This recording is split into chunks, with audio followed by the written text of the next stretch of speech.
let's talk more about the behind-the-scenes choreography, if you will, what most people won't get to see on camera on Inauguration Day. What actually happens when one family moves out of the White House and another moves in? Perhaps no man knows more about this than Gary Walters. He served as White House chief usher from 1986 until his retirement in 2007. Good morning. You look too young to be retired. What are you doing retiring? They need your help over there. So tell us a little bit about what happens, especially, as I said, the things we don't see.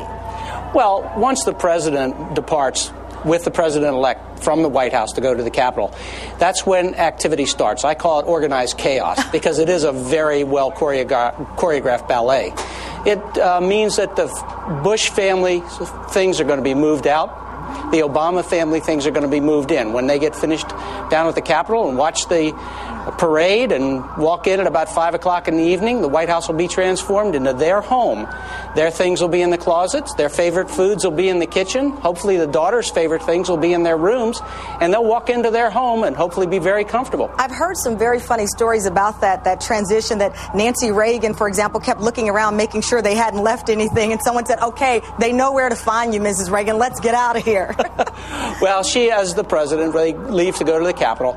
And they really turn everything over to the residence staff to ensure that things get out. And we give them a pretty good accounting of what goes out. So right now, for example, at the White House, are there boxes sitting around the private quarters? Absolutely not.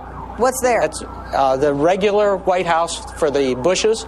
There's nothing there. It's already anything that they've wanted to send out, they've done before, and no packing will be done of their last-minute things until they leave to go to the Capitol. That's amazing. I mean, it takes 2 days to move out of a studio apartment in New York. How much of a staff, or how large is the staff, Gary? Well, we use the residence staff, and only the residence staff, for the privacy of the family, and we use about 60 people.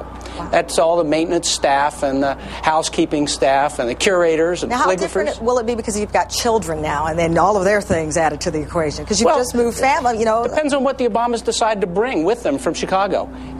If they have favorite stuffed animals, so hopefully they'll be on their bed when they walk in. Okay, before I let you go, what's your favorite story of a move? Come on, give up the favorite story of a move. Well, I guess it was in the Clinton administration. Mrs. Clinton's dress got misplaced, and that left us with about 15 minutes of a lot of scurrying around. What happens is the usher's office goes over to Blair House and brings their last-minute things over from Blair House, and in that transport, her dress got put in a particular place, and you lost her dress. No, we didn't lose it. It was right there. It was misplaced. It was just misplaced. Gary, it was good to talk to you. Thank you so much. It's a pleasure.